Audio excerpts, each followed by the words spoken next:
明明下定决心要健身，结果晚上还是刷手机刷到深夜，嘴上说着要攒钱防风险，得到促销节购物车就清空了，和同事吵得面红耳赤。事后才想起来那句本该说的话，我们好像总在一个又一个相似的坑里打转，却怎么也想不明白问题到底出在哪。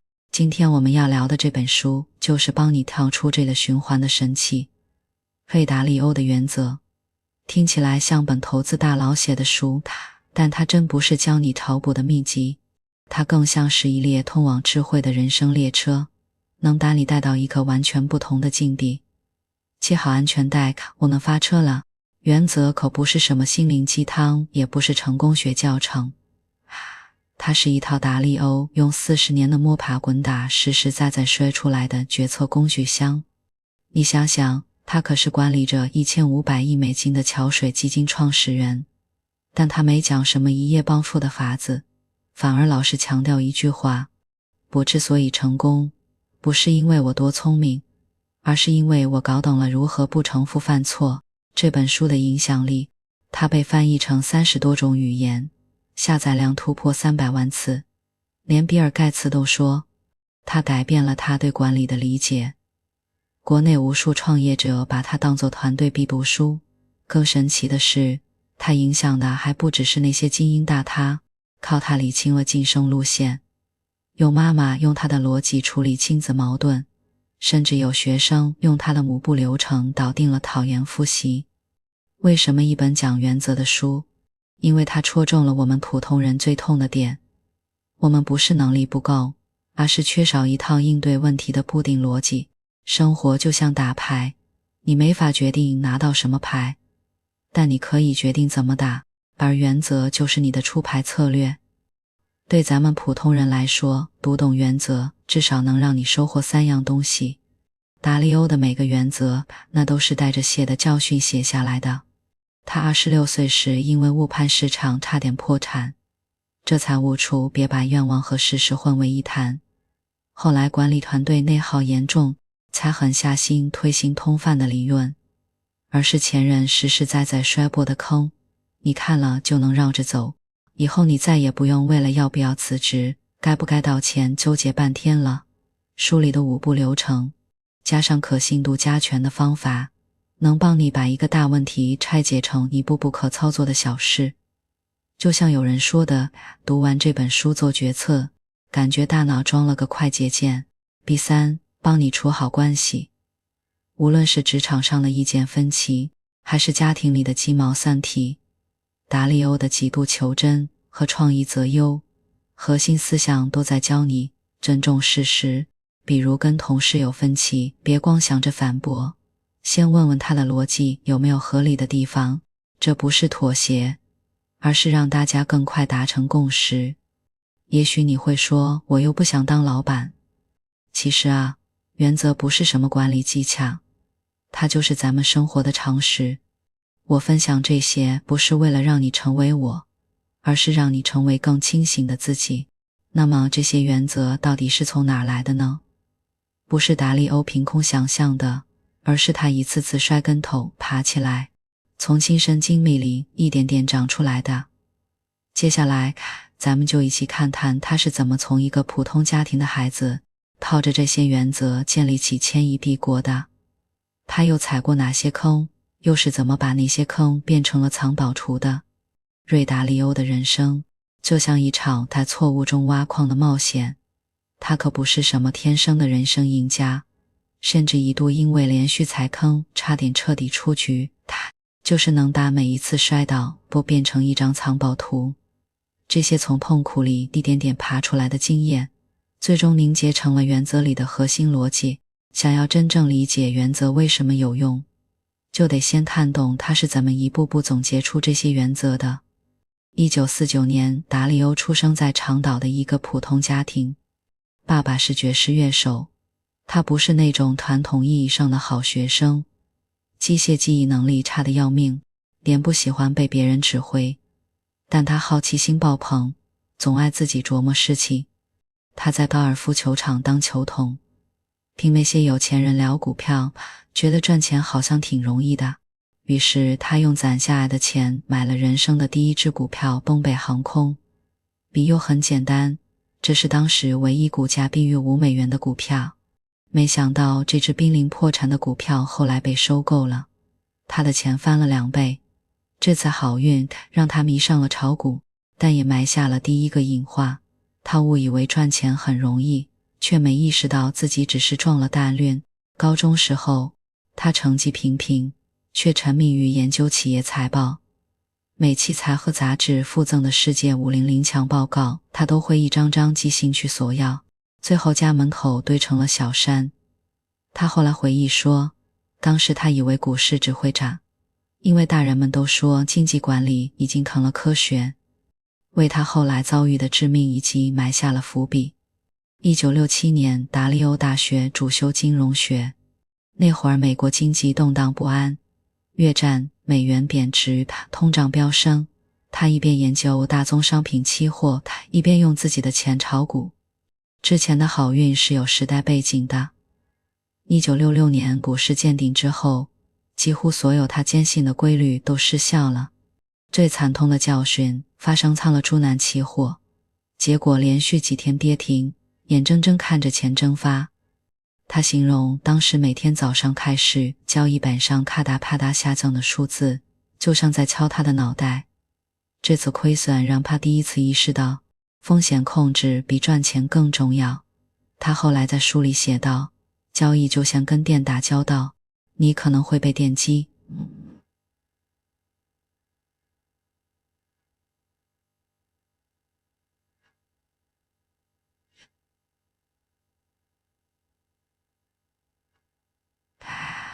但真正的至暗时刻是1982年，当时他坚信美国会爆发大萧条，于是压住债券下跌，结果美联储政策转向，市场暴涨，他管理的基金亏得一塌糊涂，客户撤资，员工离职，最后公司只剩下他一个人，连房租都快付不起，不得不向父亲借了$4000。这次失败彻底把他打醒了。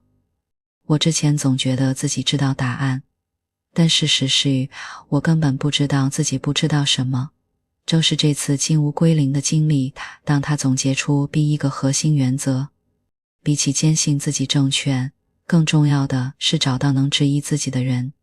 他开始疯狂研究历史数据，从1800年的债务危机到20世纪30年代的大萧条，他发现历史总是重演，而他之前的错误在于只谈自己经历过的事。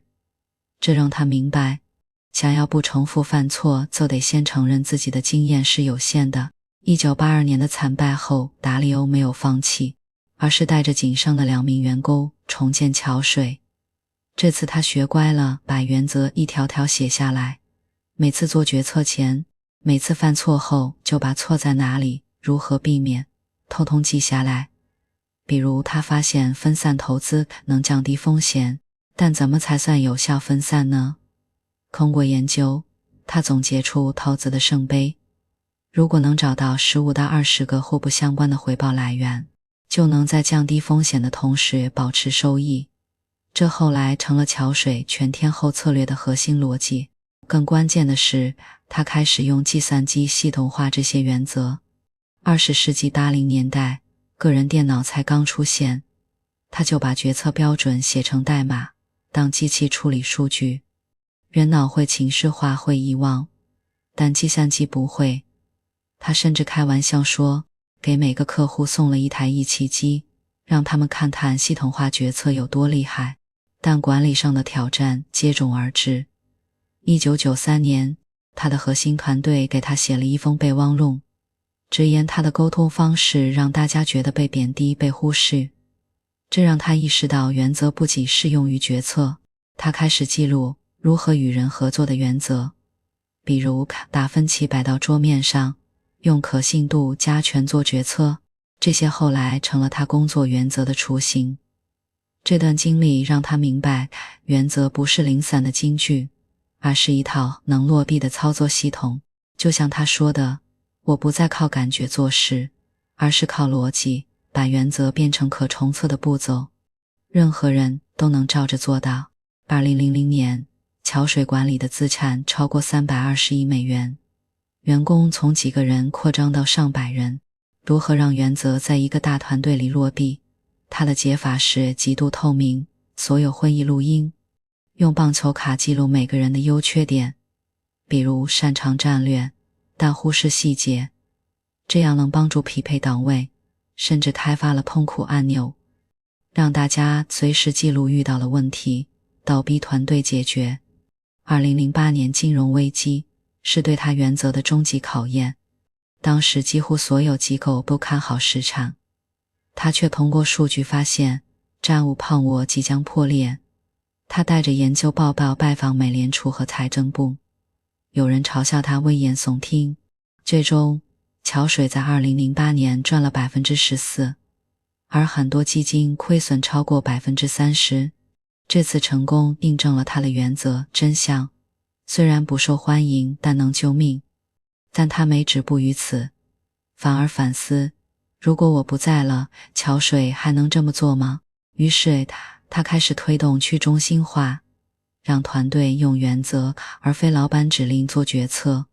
这段经历教会他，原则的终极价值是让系统在没有创始人的情况下依然有效。就像他说的，我不想做皇帝，而想做造钟人，造出一个能自己运转的钟。2011年，62岁的达利欧决定卸任 CEO， 他面临最后一个挑战，如何让桥水的原则延续下去。他做了2件事，一是把所有原则写成手册公开在网站上，二是建立治理机制，确保即使没有他，团队也能靠创意择优做决策。我这辈子最大的成功不是赚了多少钱，而是桥水在没有我的情况下依然能越来越好。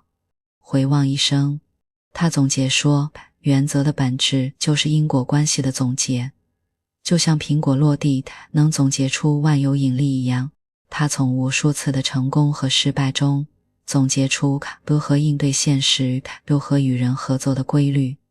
这些规律不依赖达利欧这一身份，而是像数学公式一样，任何人都能套用。到这里我们就能明白达利欧的打怪升级史，本质上就是一场从具体经历中提炼通用规律的过程。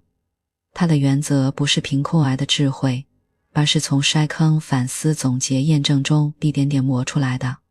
而这恰恰是我们普通人能借鉴的核心逻辑。你不需要重复他的经历，但你可以学会他从经历中挖原则的方法。接下来咱们就具体拆解这些原则，从如何过好生活到人他们如何帮我们应对日常的各种挑战。瑞达利欧在原则里反复强调，有自己的规则，你要做的不是抱怨规则不公平，而是找到通关的玩法。他从几十年的人生摸爬滚打中提炼出5条最核心的生活原则，这些原则不复杂，却能帮我们避开 80% 的坑，把日子过成自己想要的样子。第1条，拥抱现实，应对现实，别让理想扮主角。世界上最重要的事情是理解现实如何运行。这句话听起来像老生常谈，但 90% 的人一辈子都在和现实较劲。比如，抱怨工作太累却不提升技能，纠结伴侣不够体贴却不沟通，幻想房价会跌却迟迟不行动。这里的核心逻辑是，现实从不关心你的行动。达利欧在1982年破产后才彻底悟透这一点。当时他坚信美国会萧条，但市场走势却和他的预判完全相反。我错在把我希望发生的事当成了会发生的事。真正聪明的做法是，先接受现实是什么样，再想我能做什么。那咱们普通人能怎么做呢？首先，把痛苦当成信号，比如加班到崩溃时，别急着骂老板，先问自己，这说明我的能力跟不上，还是工作量不合理？痛苦往往是现实在提醒你需要改变了。其次，千万别做理想主义者。达利欧见过太多怀才不遇的人，他们总觉得世界应该公平。就像他说的，理想主义者容易陷入痛苦，因为他们总是在对比现实和应该，却忘了动手改变。最后是小步试错，快速调整。他年轻时炒股亏光钱后，学会了先小规模下注，验证逻辑再加码。生活也是如此，想转行，想健身，先从每周3次开始，现实会给你及时反馈，你跟着反馈调整，远比空想靠谱得多。第二条，用5步流程实现目标，别让想法停留在脑子里。所有成功的人都在重复一个简单的流程，而失败的人要么跳过步骤，要么颠倒顺序。这个流程就是5步流程，说白了，就是先定目标，再找问题，然后诊断原因，再做计划，最后执行。因为他把宏大的愿望拆解成了可落地的步骤。比如，你想3年内存100万，大多数人只会停留在我要省钱这个念头，而用5步流程会这么做。你目标3年存100万，年均约33万。2. 问题，目前年薪20万，每年只能存5万，差距28万。3. 原因，收入太低，主业增长慢，开支没控制，每月乱花1万。4. 计划主业，争取升职加薪，副业做自媒体，每年赚15万，每月开支砍到5000。5. 执行，每周更新进度，没达标就调整，比如副业数据差就换平台试试。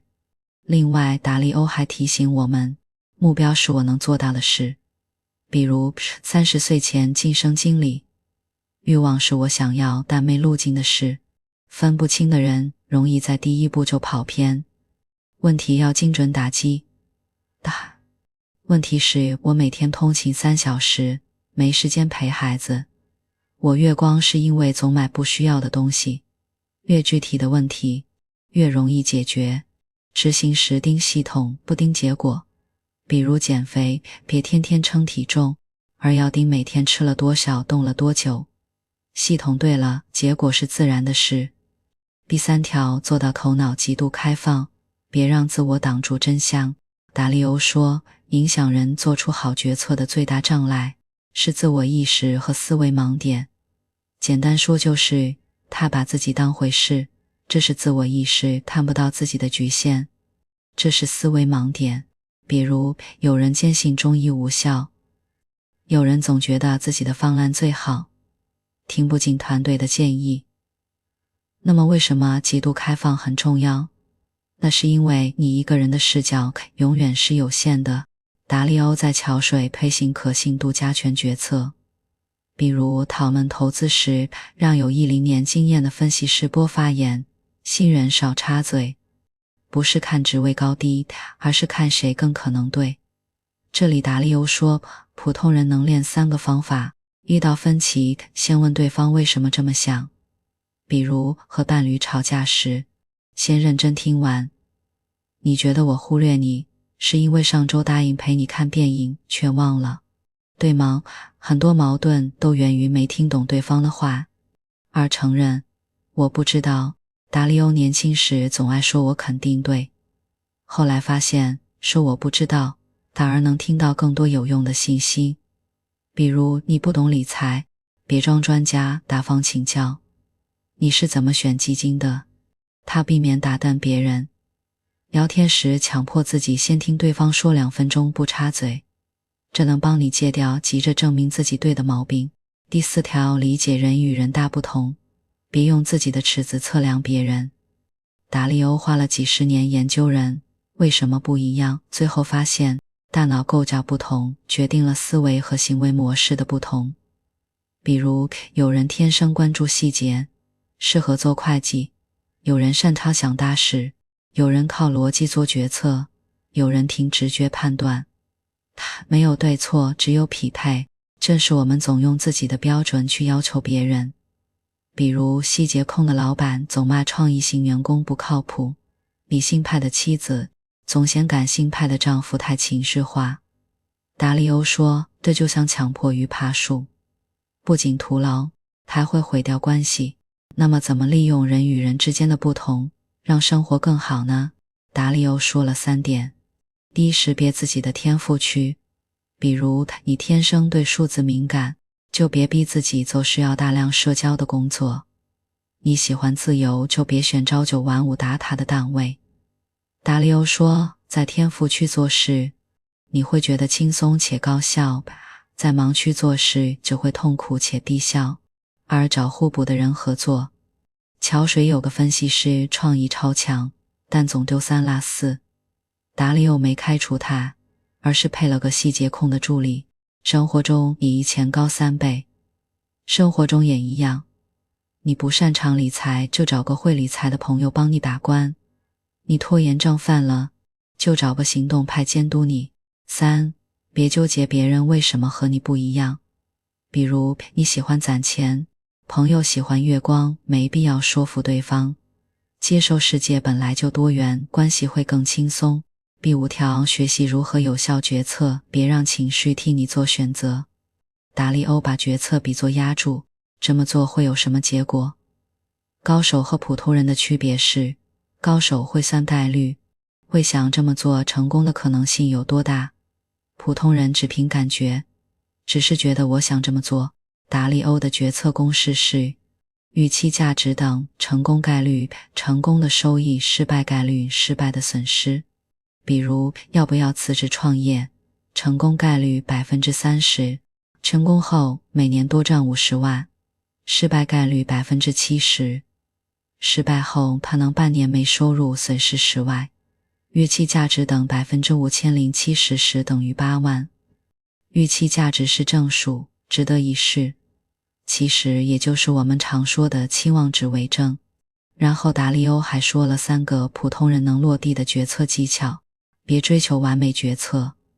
达利欧说，生活中没有100%确定的事，能有60%的把握就该行动，边做边调整。比如买房永远等最低价，会错过机会，差不多就出手。戴尔用清单避免遗漏，他做投资前必看检查清单，比如这个标的风险点有哪些，我能承受最坏结果吗？生活中也可以用，比如换工作前列一张必须满足的3个条件，如通勤不超过1小时能学到新技能，不符合就不审。3，事后复盘决策质量，比如买了一只股票亏了，别只怪运气差，而要想是我没看财报，还是高估了自己的判断。每次复盘都是在优化你的决策系统。说到底，生活原则的底层逻辑就是让系统替你操心。好的生活不是靠1次2次的好运，而是靠一套能持续生效的系统。这5条原则合在一起，拥抱现实是前提，5步流程是路径，头脑开放是态度，理解差异是智慧，有效决策是方法。这套系统的厉害之处在于，它能让你从被动应对变成主动设计。譬如遇到职业瓶颈，普通人只会焦虑，而用这套原则会这么做：先接受我现在能力不够，这是拥抱现实，用5步流程拆解问题。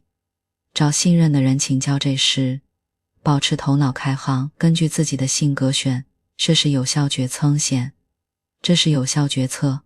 这些逻辑不仅适用于生活，例如头脑开放能帮你处理职场分歧，有效决策能帮你推进项目。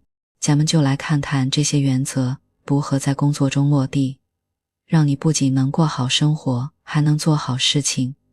如果说生活原则是咱们个人决策的操作系统，那么工作原则就是组织运团的底层代码。达利欧在桥水推行的管理模式，本质上是把拥抱现实、极度透明这些生活原则放大到团队层面。他说，优秀的组织不是靠几个明星员工，而是靠一套能让平凡人也能做出不平凡事情的机制。这部分的4条核心原则正是这套机制的核心密码，它能不仅适用于大公司、小团队，甚至3人的小组都能落地。原则1，打造极度求真加极度透明的文化。信任不是喊出来的，是做出来的。达利欧在桥水有个反常识的规定，所有会议必须录音，重要决策要同步给全公司，甚至允许员工公开质疑管理层。这听起来像自找麻烦，但他的逻辑是隐瞒问题比暴露问题更危险。多数团队的内耗都源于信息不对称，员工猜来猜去，出了问题互相甩锅，小矛盾破成大麻烦。达利欧在1982年差点破产后才悟透这一点。当时他因为误判市场，公司只剩3个人，却发现很多问题早有征兆，只是没人敢说真话。达利欧认为落地这个原则有3个关键动作：一、会议不搞背对背。桥水开会时，任何人都可以说你这个想法有漏洞。达利欧甚至要求新员必须质疑资深员工的观点，不是为了抬杠，而是为了把问题摆在阳光下。小团队可以从每周坦诚会开始，每个人说本周工作中最没底气的一件事，比如我负责的项目可能延期，因为低估了难度，而用事实代替感觉。有人抱怨同事不配合，达利欧会追问具体哪件事不配合，你提过什么解决方案。模糊的情绪没有意义，具体的事实才能推动改进。比如与其说他不负责任，不如说他承诺周3交的报告周5还没给，导致我无法推进下一步。桥水有个2分钟法则，任何人说话时，其他人必须认真听2分钟再反驳，这避免了急着打断对方的坏习惯。达利欧说，真正的团队不是一团和气，而是能带着尊重吵架，吵完还能一起解决问题。原则2，用创意择优做决策，不是老板说了算，也不是少数服从多数。达利欧最反感2种管理模式，一种是一言堂，就是老板拍板；另一种是和稀泥，他推崇的创意择优，本质是让最可信的人主导决策。这里的可信不是看职位，而是看是否有多次成功经验，加上逻辑是否站得住脚。如何判断谁更可信？比如讨论是否要开拓新市场，有人说该开拓，因为竞争对手都在做；这人说不该开拓，因为数据显示该市场客单价低于我们的成本线。这是摆事实，后者显然更可信。桥水会给员工发棒球卡，上面写着此人擅长战略，但细节差在供应链领域有10年成功经验等，方便决策时参考。小团队可以简化成每个人的优势清单，比如张3最懂客户需求，比4擅长成本核算。书里具体提到决策时的3个步骤：100观点，每个人说我认为该怎么做，理由是注意，必须说理由，不能只说结论。2加权，比如让有3次类似项目经验的人，权重占 60%， 新员占 40%。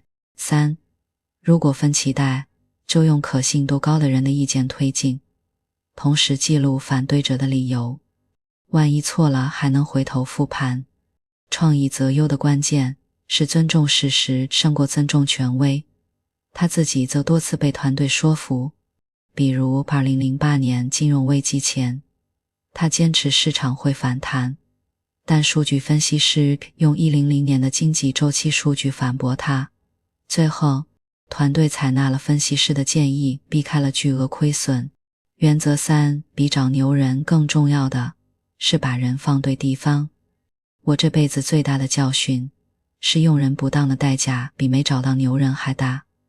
他的用人逻辑不是招最厉害的人，而是招最匹配的人。